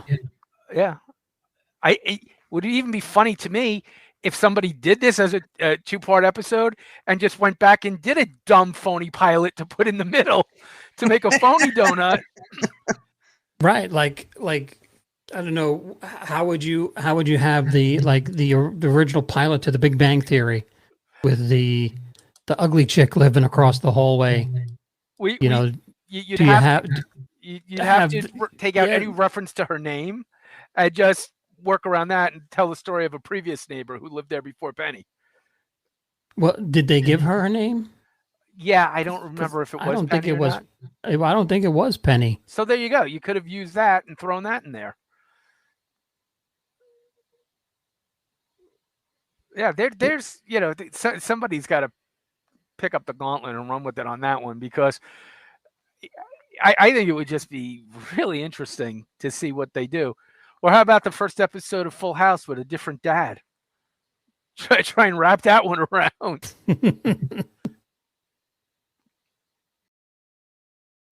So, yeah, these have been good. And then next week we have, I think we're going to take off next week. Okay. We just bought a new blow up air tent and somebody wants to go camping. So, nice. Yeah. That video is coming soon. I got to put it together tomorrow. Are you going to be sitting around the campfire singing "Row, row, row your boat"? Or yes, roasting marshmallows. Marshmallows. Don't forget the marshmallows. It makes a camping trip. Yeah. And your bourbon and beans. Yeah. Yep. And I just watched that recently too, and I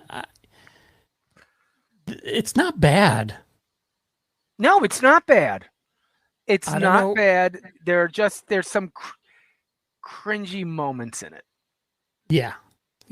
Like the two that just stand out to me are the infamous Uhura fan dance, and this takes me out of the film every time, the turbo lift shaft sequence. Yes. Like, were they going? Whoa, that slot behind you clearly has nothing to do with lifting you up and down, and the numbers going in every single effing direction with the wrong number of decks. Yeah. Other than that, I love the beginning of that film. Even the end is good. The interaction with the Klingons, with Spock as the gunner, I thought was great. There's a lot that film has going for it. And if you read the story, the production, and some of the issues that they had behind the scenes, they farmed out the special effects to a group that never had done it before. And it does show in a few scenes, like a weird photon torpedo firing. And special effects, practical effects that didn't work, the whole rock monster sequence. I think so much of that film wound up on the cutting room floor. And, I was thinking a couple months ago, I was watching it, I'm like, why don't we push to get the Shatner cut of this? Go back. You've got the raw footage. You've got the technology now to do what you want to do. Let's get Paramount to get their ass in gear and do it. Well, I don't think Paramount's going to do it, because Paramount apparently is trying to erase Captain Kirk for some reason. Well, I think I do think there's some truth to that. I don't know why. I don't know why they're trying to erase Kirk. Yes, he was a little misogynistic. Yes, he was, a little shoot from the hip, but he's a product of his time. Right. And, yes, we're more sensible and more kind, and the world is more effed up than ever. And I think at the end of the day, we have to find a balance and say the world needs all kinds of people. Yeah, you need these shoot from the hip kind of guys, and as Kirk grew over 30, 40 years, he changed. He changed a bit. The Kirk we see in Star Trek VI is not the Kirk we see in 1966 by far. He's made peace. He realized that his hatred of the Klingons was the problem. And if, he had to get past it for the greater good. So I really don't know what the answer is. Paramount is just a friggin' mess right now. I know that I think they're trying to sell. Was it to Warner Brothers or Max or? It's Sony now. Oh God. Yeah, it was Warner. Then I think, I forget what the other one was. There's been 2 or 3, but now it's, I think it was just yesterday, or maybe it was earlier today. It was Sony. I'm just like, Well, if their value keeps plummeting, maybe the three of us could chip in and. All right, it's official.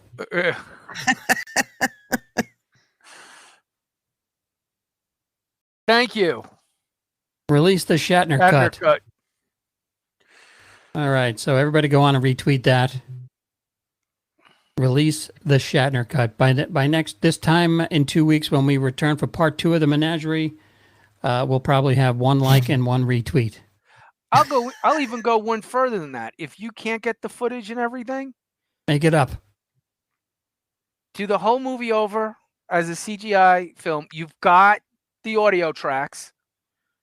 The technology is there. Show us what could have been.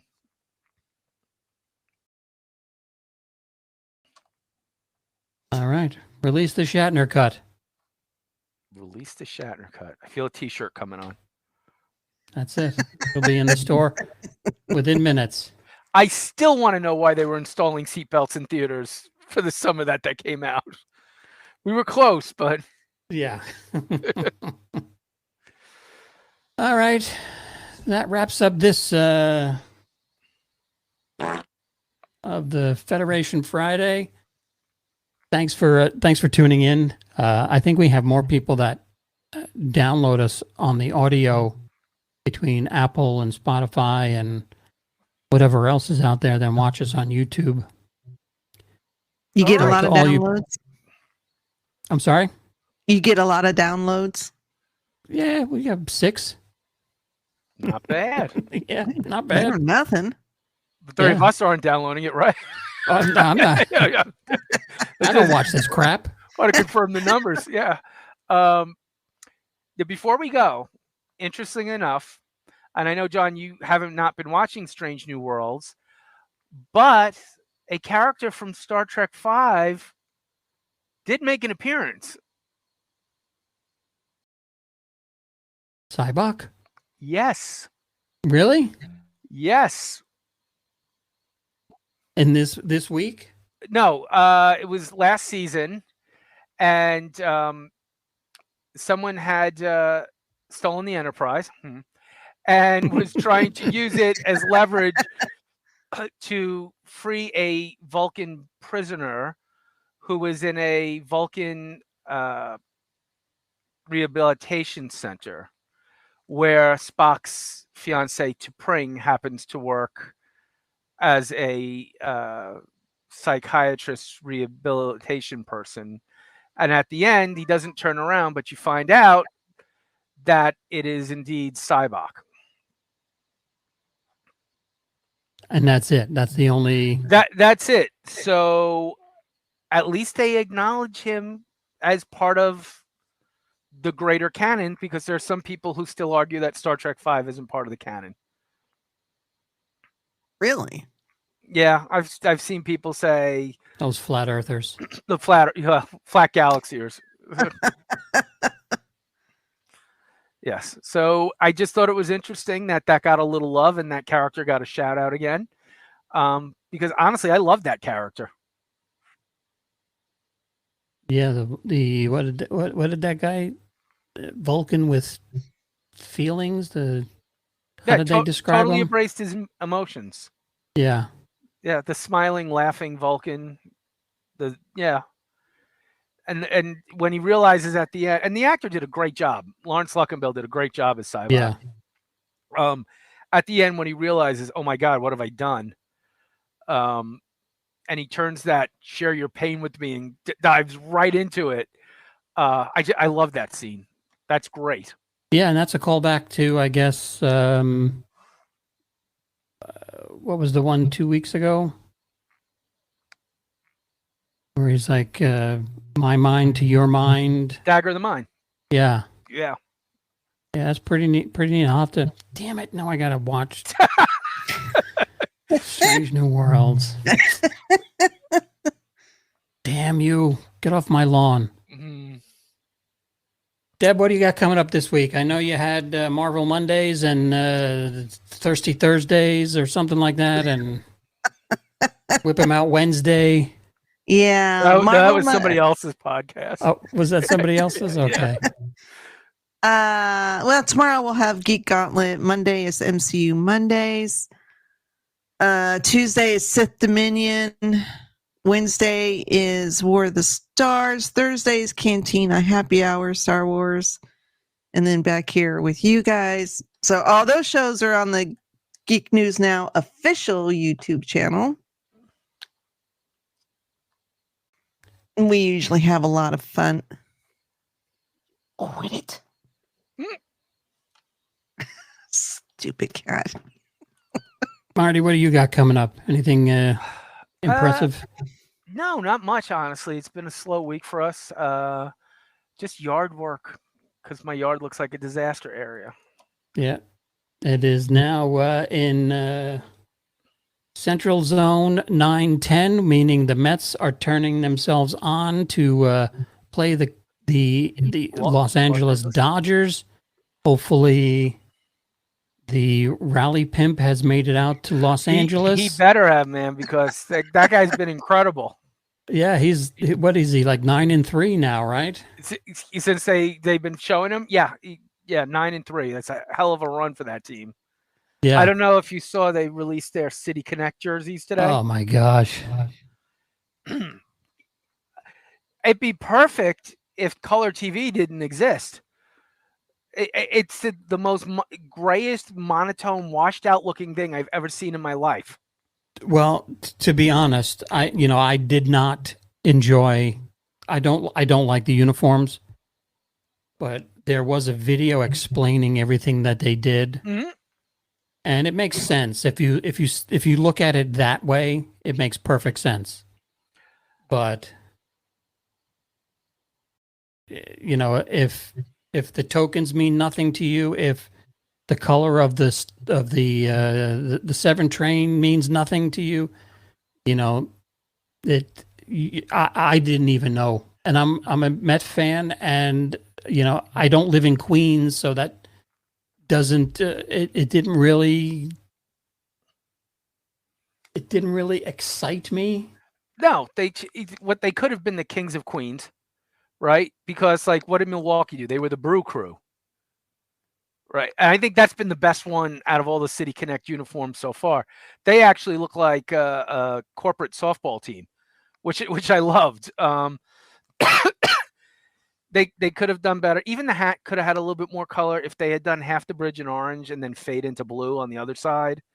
But it's too black, it's too gray, and it's got the little splash of purple for the 7 line sign. It didn't overwhelm me, and it didn't underwhelm me. It was just meh. Even that I like. I mean, this is something I just made with 3 lines of description in an AI program. I figured as much the way they did the NY. Yeah. It just can't do letters. But that's a decent design. I tried to get King Kong on the Empire State Building, but it just wouldn't put him on there. It does not, for some reason, when you try and put Godzilla is fine. If you try to put in King Kong, I've tried AI stuff with it. It doesn't work. I can't wait to see their London uniforms I think they're going to wear the giant Beefeater hats with an elongated NY on it. So that should be pretty interesting. Yeah. Right in on black horses. What time are those games starting? I'll be asleep. I think I'll watch the first one just because when are you going to get a chance to see that again? Michael wanted to he's like, you want to go to London to watch a Met game? I'm like, would love to. He's like, yeah, let's get tickets. I said, I can't. Yeah. It's a little thing called money that we are planning a vacation. It's been over 10 years since Laura's been back to Ireland. So we're going to go to Ireland with the kids because they're old enough now to appreciate it. And then Connor and I were like trying to figure out, if we could time that trip to when the Mets are playing, over there, it's like hopping a bus. You just hop the plane, you're like 25 minutes, half hour, you're in London, and then we could come back again. But it didn't work out because Emma is working this year and she can't take off at certain times. She's working at a camp. So thanks, Em. Leave her behind. I can't. I That's what we did to Jen. so many times. You're going to your aunt's house. We're going to Lake George. Be a better kid. There you go. And see, And- she turned out okay. And guess what happened? She became a staff sergeant. So, Yep. I mean, you listen to everybody that's on Twitter or TikTok now saying, do not punish your children. It does not turn out well. Yeah, well, no, it doesn't. 30 years down the road, it doesn't turn out well. I used to threaten the kids when they were little, telling them I was going to throw them in the Phantom Zone. And they actually believed me until I had to explain to them what the Phantom Zone was. Like, I'm not going to do that. I don't even have a Phantom Zone generator. So, projector. Right. You just have a mirror that's hanging on the wall. I'm trying to And build this giant loop thing in the middle of my den, but it's not working. And you know what worked for me for years until they all sat down and watched Uncle Buck was the, I have a friend down at the police academy who could tell me if you actually brushed your teeth. And then they saw it on TV in a movie. They were like, wait a second. Wait a second. So. Like that All episode right. of Seinfeld with the breakup. It was from Neil Simon play. And he starts wording it word for word. And yes, it's I missed them when they were younger, but I'm glad that they're gone. So They're all good kids. You did good. Yeah. You did good. You should be proud. And so that's about it. And I wanted to tell you, I've been hooked on Red Letter Media. Okay. And we need to sit down and do a rewatch like they do of the of movies, because they just I'm up for it. Yeah, we got to pick a day. I'm We can do it Mondays because there's something on Mondays that no, oh, gotta go. Hold on a second. Oh.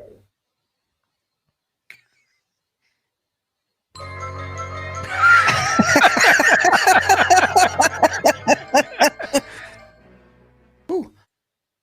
Getting old, getting leg cramps while I'm sitting down too long. Yeah. I need some salt. Is it salt? Potassium. Or is it potassium? Yeah, I need a banana. All right. I don't know if you recently saw the lady who tried to bring the dead uncle in to sign the check in Brazil. Yes. I literally watched that video and go, I know how that guy feels. Like, it was terrible, but I'm like, yeah, I can just laying back, the head flopping around. There's the sequel to Weekend at Bernie's that we didn't know we needed. Well, we've had it for 4 years now, so I think he was still more active than Biden. So yeah. That was when I reposted that. I said how Biden signs his bills. So, all right. We don't want to get kicked off YouTube. Have a good night, everybody. Thank you guys for tuning in. Thanks for Marty and Deb. Thanks for joining in. We will see you guys on the interwebs next week. Don't forget, like and subscribe. If you don't, I don't know what happens. You probably won't even watch this far. So I know I've been posting some TikToks of Penny and gotten 100 subscribers just from that. So I'm just going to keep throwing Penny up there in my shorts. And until they pull TikTok. So. Oh no, that's YouTube Shorts. No, you just said TikTok, didn't you? Or am I just hearing? I don't know. It was so long ago, I can't remember. All right. You're putting it on the internet with the kids. Yes. I use the Google. I'm doing it on Tic-Tac-Toe or something. I use the Google. All right, good night. Goodbye. The Google, yeah. I'm older than Google. The Google. I do that to my kids all the Google. time. I throw the word "the" in front of, like, I want to watch it on the Netflix. I'm going to look it up on the Google. They get so annoyed. I get so annoyed. What is that? The Well, YouTube you got to you're use watching? the right pronouns, right? Yeah. You don't want to use the wrong pronouns, so it's the Google. Yeah. So, Yeah. I was looking on the Amazon and I found something interesting. You're like, okay. All right, friends. all right. Be well. Good night, everybody. We will see you next time. This is the Geek and I YouTube channel. Not that you care, but we'll be back in a couple of weeks with more of this useless drivel. We'll see you then. Have a good night, the everybody. 6 out there, we're doing it for you. There's 6? I don't know. I might be one of them. I think I lied. So, Good night, for everybody. the We'll 5 see of you out there, we can't get away from math on this podcast. This is what's killing us. Right. We're going to move to algebra. Oh, no, that's still math. Damn it. All right. Good night, everybody. Good night, guys.